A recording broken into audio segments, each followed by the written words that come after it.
Welcome to a new edition of the Neon Jazz Interview Series with New York City jazz baritone saxophonist Frank Basile. We caught up with him back on April 19, 2020 during the early stages of the COVID-19 lockdown to talk about how life has changed and what life and music looked like. Since moving to New York in 2001, he has been fortunate to establish himself as one of today's most in-demand baritone saxophonists. Dubbed a prize sideman by The New Yorker, he has been called upon to perform and record and tour with many of the finest jazz musicians and ensembles out there. Get to know him and dig this interview. Right, that's the thing. Like, I've seen, pictures of Manhattan, and, and it's spooky on one hand, but on the other hand, it's like, well, I'm glad it's that way because, yeah, like you say, that's what we're supposed to be doing, staying in. So it's good to see that people are following those guidelines. Yeah, without a doubt. So I guess, it's kind of a unique time for us to do this interview. There's so much that's going on in the world. I mean, we're all in this together. It's a global thing. So it's probably a good time to talk about the music, to have a little bit of an oasis away from what's going on. Yeah. So talk to me a little bit about, during this time, like anything that you have that's, recent or projects that are on the horizon, anything that might be going on. The last gig I did before, we all kind of had to start staying in was something that I hope, will become something going forward, which is a two-baritone group with myself and Gary Simolian. And the past year or so, I kind of fell in love with listening to the great quintet with Lockjaw Davis and Johnny Griffin, the two-tenor thing, and of course the two-tenor thing is, kind of a long-standing tradition. But, I was just really getting into these recordings, and also like Gene Ammons and Sonny Stitt, the great bands that they led. And I was like, well, here and there some things have been done with two baritones, but I really feel like maybe something could come of this. And, I've always, Gary Simolian has been such an inspiration to me and many others over the years. And I've always wanted to, figure out a way to get to do some gigs with me and him. So it seemed like a really nice opportunity. So that was a lot of fun, and I'm hoping that we're able to continue on with this when things return back to normal.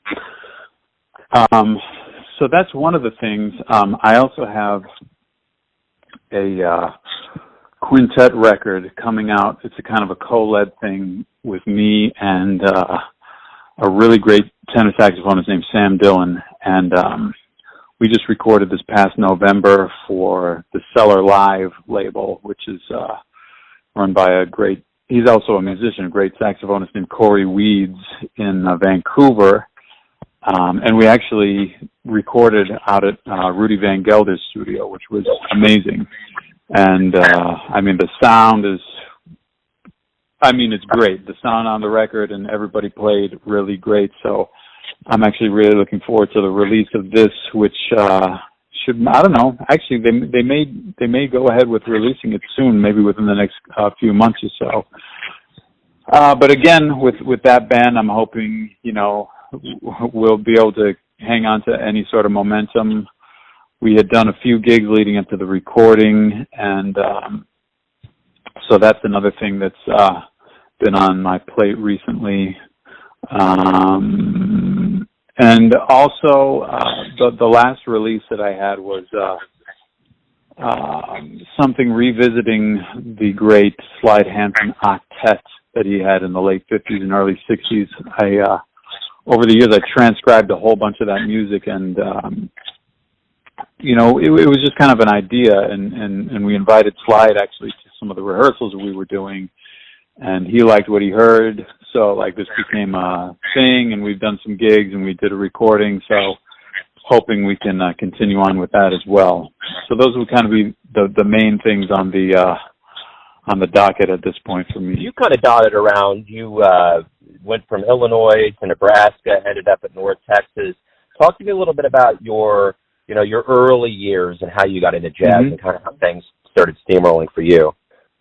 I was always kind of, before I even, played music, I kind of got an interest in like wanting to check out the saxophone when I was young. And I don't come from a musical family or anything like that. I think I probably just like saw it on the TV or heard it on the radio and kind of thought it was pretty cool and wanted to maybe, give it a shot.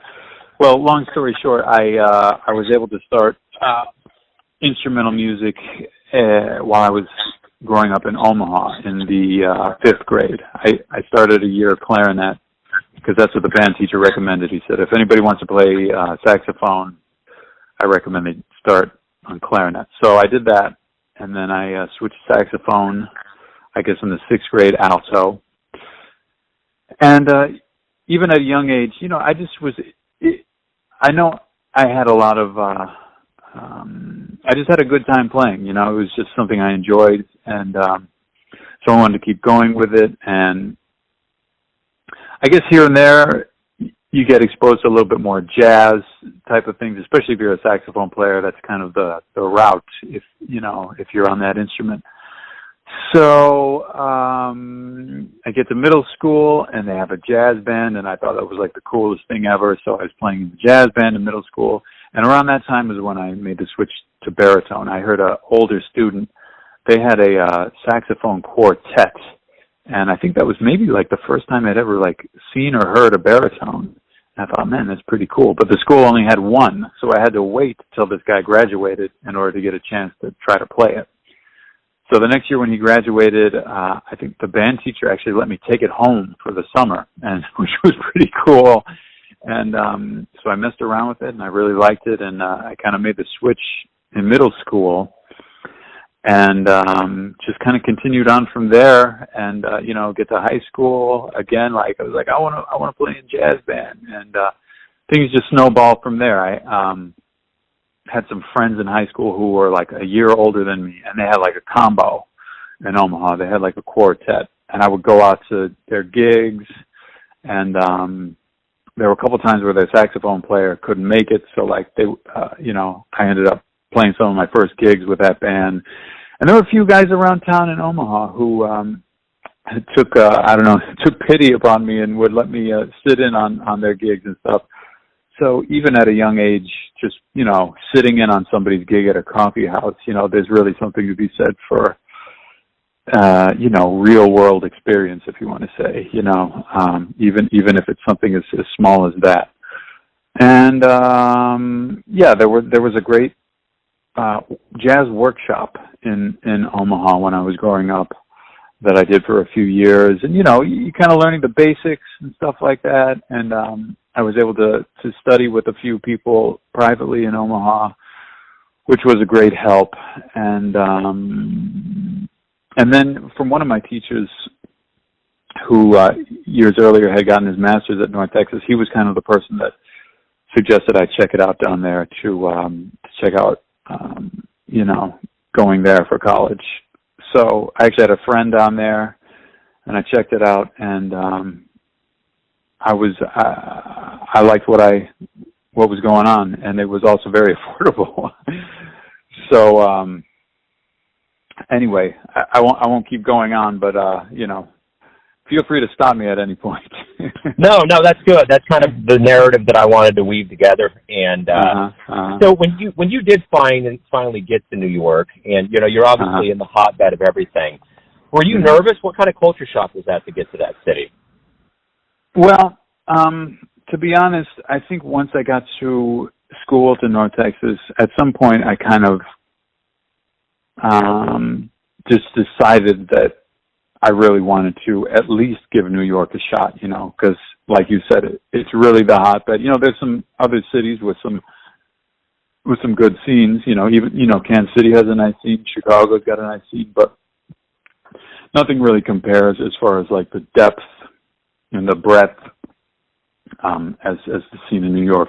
So I kind of wanted to, be right there. So I was kind of mentally preparing as I was in school. I was like, I want to give it a shot.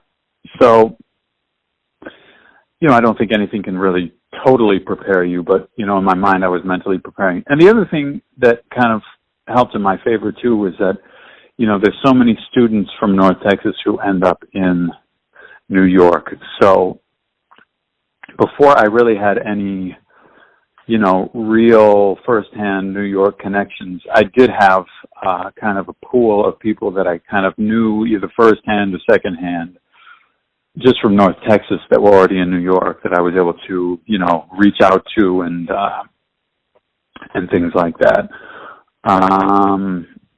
So yeah, I mean, I think for me the most kind of shocking thing was just, and I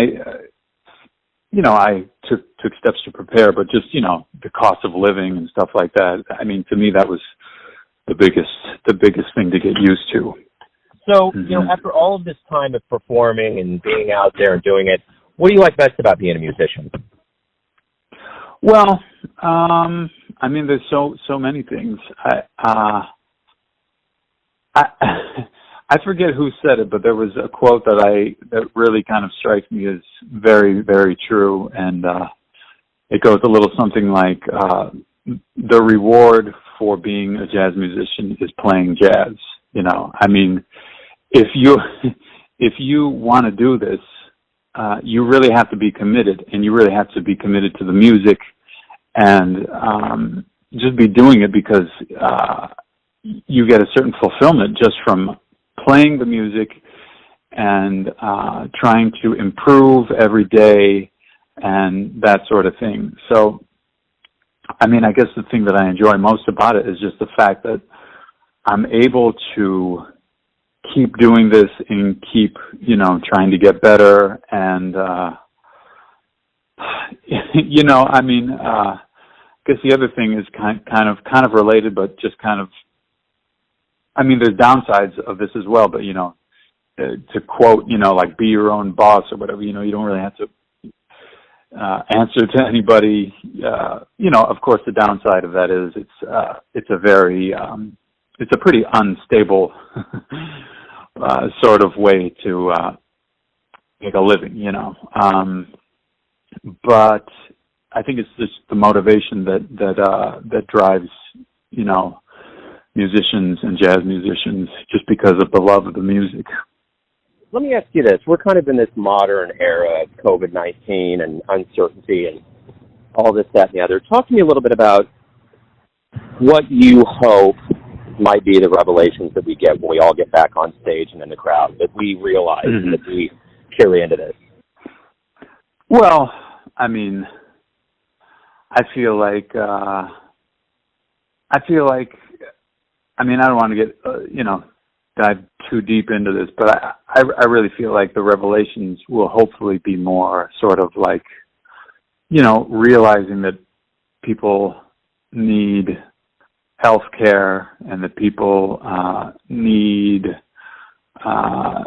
just kind of like putting a magnifying glass on, all the inequality that there is in the country, and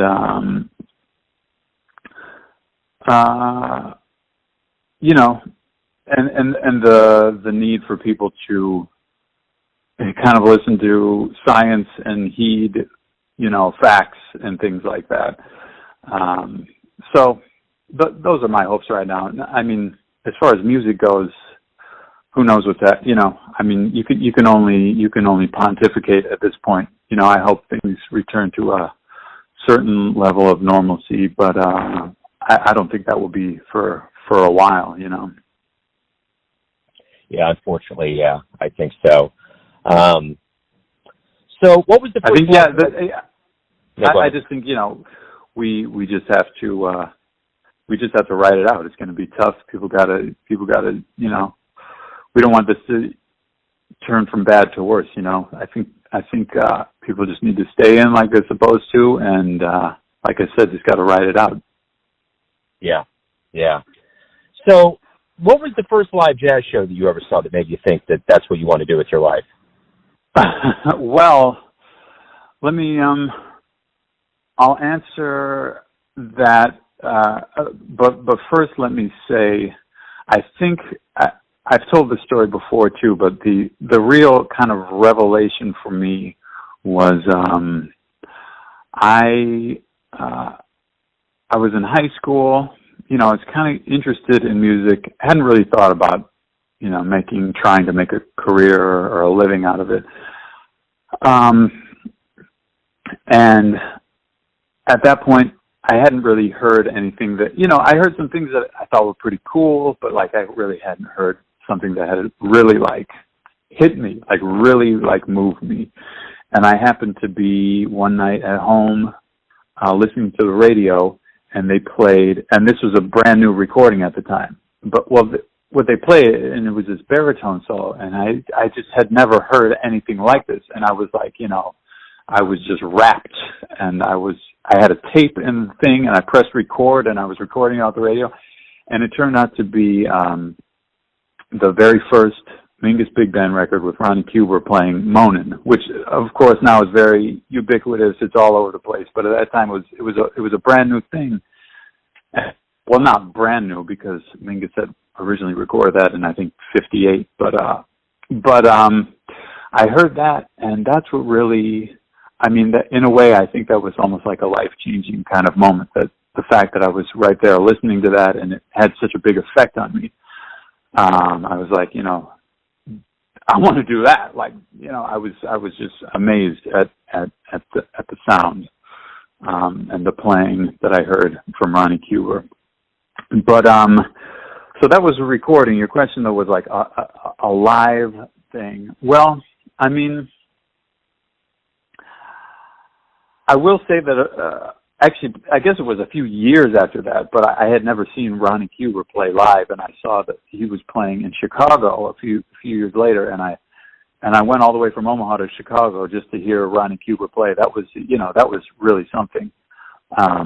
But as far as some other early things that really had an impact on me, I remember when I was in high school, I got to see the Count Basie Orchestra playing at a little high school auditorium in Lincoln, Nebraska, and I was right there in front. And you know, at that point, I had never really heard like a saxophone section play like that. You know, it was pretty eye-opening to hear this band at that age, at that point in my life.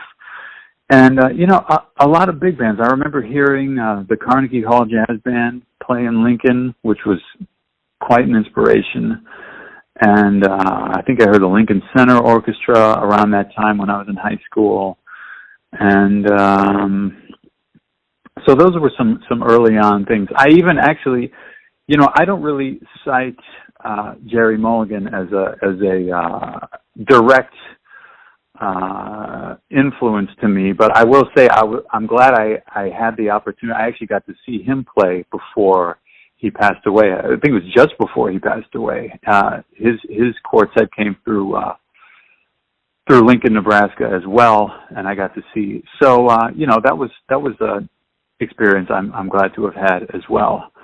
And then, you know, actually when I was at North Texas, I mean, this was, of course, I was a little more into my musical development at that point, but I remember when I was at North Texas, there was for about I don't know if it was a week, maybe like 2 or 3 days, kind of like a artist in residence thing. The whole Vanguard Jazz Orchestra came to North Texas, and it was amazing to, you know, be around those guys for the first time and just hear that band play. And I think that was really the first time I kind of got to meet Gary Simoleon, which was, you know, I mean, not only is he such a great player, but he's such a fantastic person. And, you know, here I am meeting him for the first time. He has no idea who I am, you know, and he's just so encouraging to everybody. I was like, yeah, I'm thinking of maybe moving to New York. He's like, yeah, man, you got to do it, you know.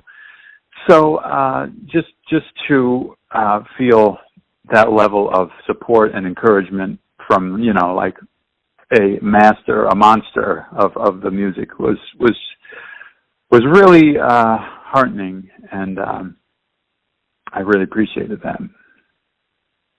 So everything's going to come down to this. Everyone has a perception of you, your family, your friends, your fans, that you're living your life. Who do you think you are? Well, what a question. Who do I think I am? Well, I think I'm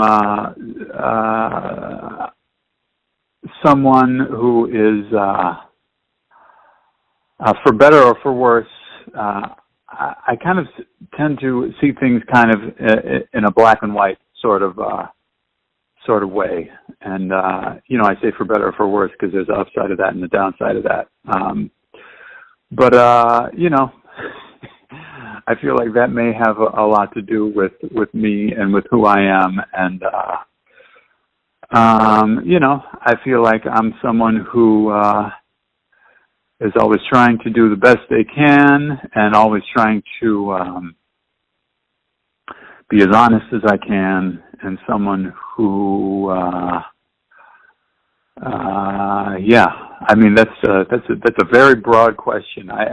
That's a kind of narrow answer for a very broad question. No, it's good, and there's no right answer to that. That's great. I really enjoyed it.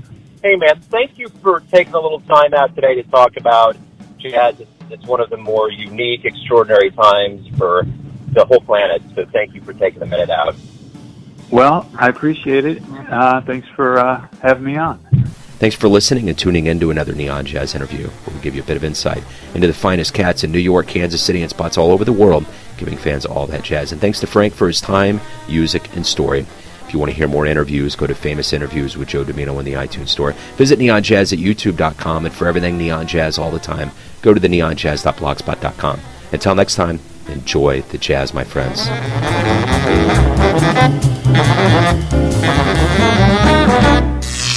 Neon Jazz.